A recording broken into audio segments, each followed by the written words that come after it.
It is currently 86 degrees, but it feels like 90 something. I'm sweating out of every pore and there are 2 fans on, but nonetheless, we proceed. What is up, you guys? My name is Rihanna Cache, and welcome to my podcast. If you're new here, we just pretty much talk about everything while being elevated by some very particular herbs.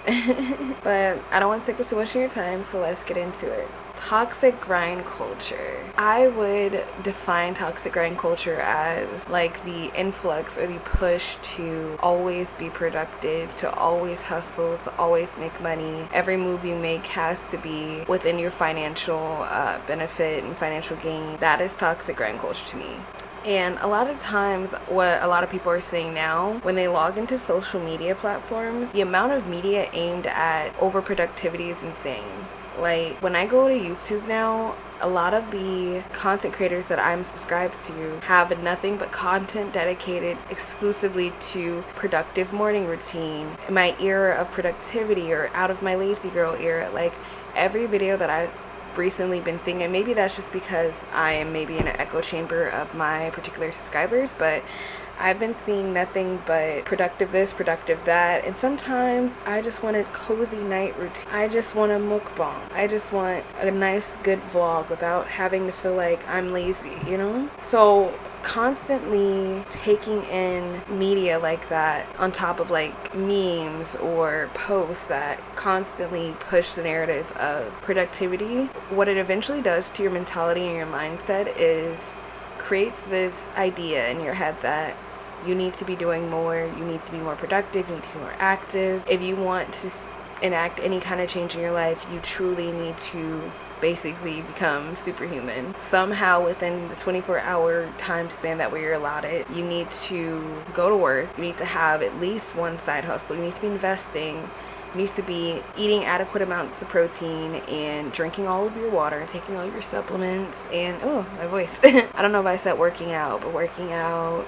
You need to be regularly hitting your walking steps. You need to, if you are in school, you need to focus on your homework and go to your lectures. Like, there's just so much stuff to take care of. Daily chores, car stuff, whatever. There's so much stuff to get done, and there's this really big push that I've been seeing within the past couple of years of trying to get it all done as quickly as possible. And I understand that feeling of wanting to feel accomplished and wanting to kind of be at a certain plateau before a certain age, because a lot of people have been expressing like, yeah, I don't want to work a 9 to 5 until I'm 40, until I'm 65, and then retire. I want to retire early. I want to enjoy life now, and in order to do that, I need to have several streams of income. I need to constantly be on my grind.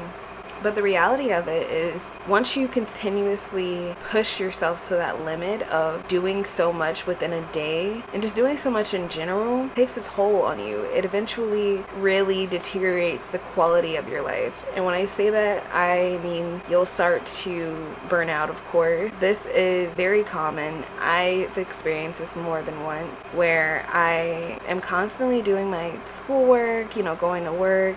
I have this really great productive routine going, to the point that I start feeling like I haven't had a moment to myself recently, or I haven't had some time to read a novel or paint, or maybe go on a nature walk, or enjoy a nice little weekend date or like a meal or something. And then I start to get a little overwhelmed, and that's when the tears come and the overstimulation and like the breakdowns, because I am burnt out, I'm tired. And on top of that, you get things like revenge bedtime procrastination, which is basically when you spend your entire day doing stuff. Like, there was a point in time where I would wake up in the morning and go to the gym, and then I would like prepare my breakfast, prepare like me and my boyfriend's lunch. I would go to school and go to work after school, come home and like straighten up, make dinner, like do all this other stuff. Granted, I didn't mind doing all of this stuff, but it got to a point where it was like I didn't have a lot of time during the day to myself, to the point that I was like, you know what, this couple hours for bedtime is all for me, and I'm gonna spend that time mindlessly scrolling on social media, reading books, whatever I want to do. And I did, and it got to the point where, because I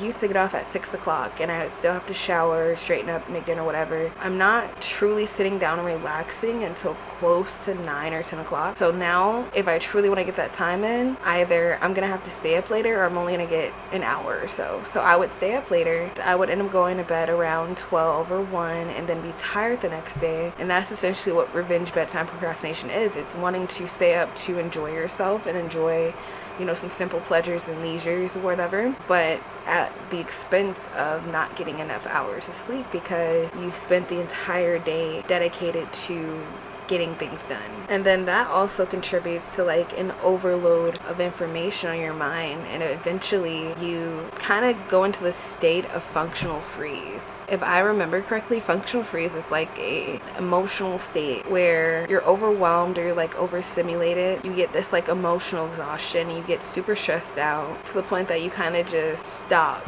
doing everything. Google says it can cause people to become numb to emotions, sensations, and needs while still being able to outwardly function and complete daily tasks. So I have been in functional freeze several times. It is very common in people with ADHD or ADD, and I have ADD, by the way. I don't know if I've ever said that on the channel, but I do. So sometimes like when I'm super overstimulated and overwhelmed with everything going on, yeah, I can like go through the motions and maybe make a quick meal or wash a dish or two, but overall like I don't feel anything. I feel numb. And then I get super stressed because I think I'm a robot and I don't feel anything. And I'll notice I'm in my functional freeze stage when I am constantly rewatching some of the shows that I find comfort in, or doing things that I know like bring me comfort. I'll reread the same book or rewatch the same show. I'll eat something comforting that I typically easy and quick to fix, but I find comfort in. Like I'll try to do things that will relax my nervous system because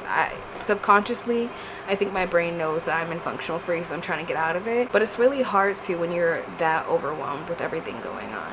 And then the final stage would pretty much be general fatigue and like unwellness. It gets to a point where you just simply are always tired. You always feel kind of like out of it. I could describe it as like almost a sense of being high, or like almost a sense of being hungover. You're just literally going through the motion. I feel really sick when I am not prioritizing my mental health and like taking the time out for myself. I start to feel physical symptoms like dizziness, fatigue, nausea. Like I start feeling all of that, and then I'm wondering what's wrong, and really it's just like all of this cortisol is messing up my hormones. I'm super imbalanced, so now my stress is high, my gut biome is not doing well, my head is cloudy. Like overall it's going to deteriorate the entire quality of your life, like I said before. But it's so easy to fall into this state of mind and to be overwhelmed and kind of fall into the narrative of this toxic grind culture, because there is so much things that you see on social media that you want to obtain. There's nice houses and cars and jewelry and luxury items that cost so much money, especially with the economy and inflation being so high. Everybody wants something and everybody wants to be something and be at a certain plateau, and that's, of course, that doesn't happen overnight, but a lot of people think they can make it overnight.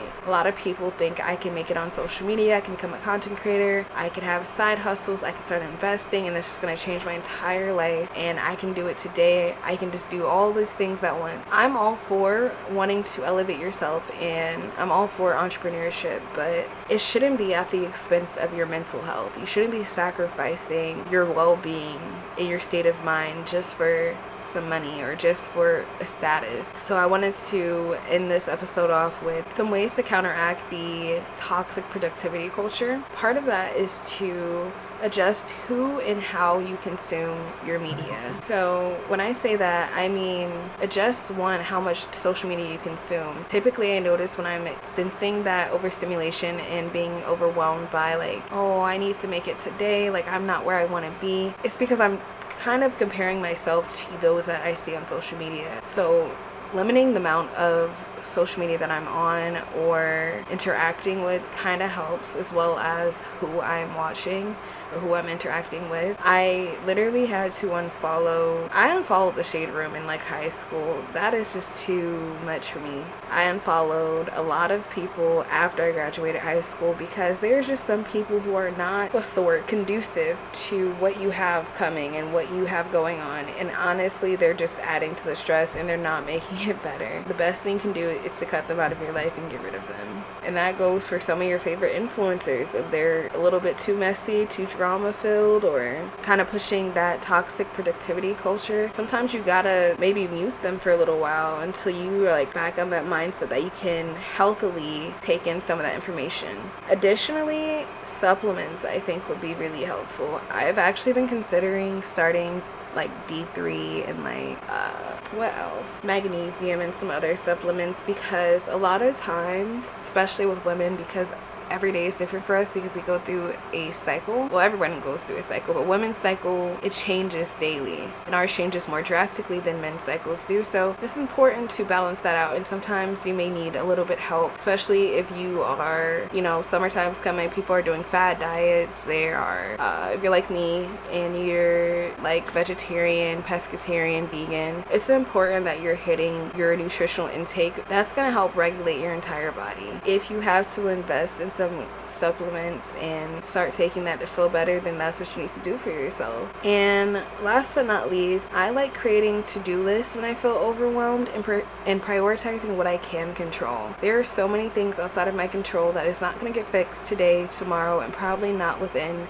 this week or this month. So I can't sit there and stress about, you know, every single little detail, because I definitely think I have OCD. Undiagnosed, but I do think I have OCD. And I will sit there and dwell on every single detail and have so much anxiety surrounding events and even just little daily stuff. Going to the grocery store is a task for me because I literally have to plan every single part of it. I find that creating lists really does help me focus and prioritize what I need to kind of keep me on track as well, and like ticking off those little boxes of what I have to do or what I've done already. It really does help. It gives me perspective. But that pretty much sums up this podcast episode. I know this one was really quick. This is a one take and I feel kind of fire about that. Anyways, thank you guys so much for tuning in. Please don't be so hard on yourself. Enjoy the moments that life has to offer you and try to take it easy, because I know a lot of us can sometimes feel like we're just lazy and we're not doing anything with our lives. But truly,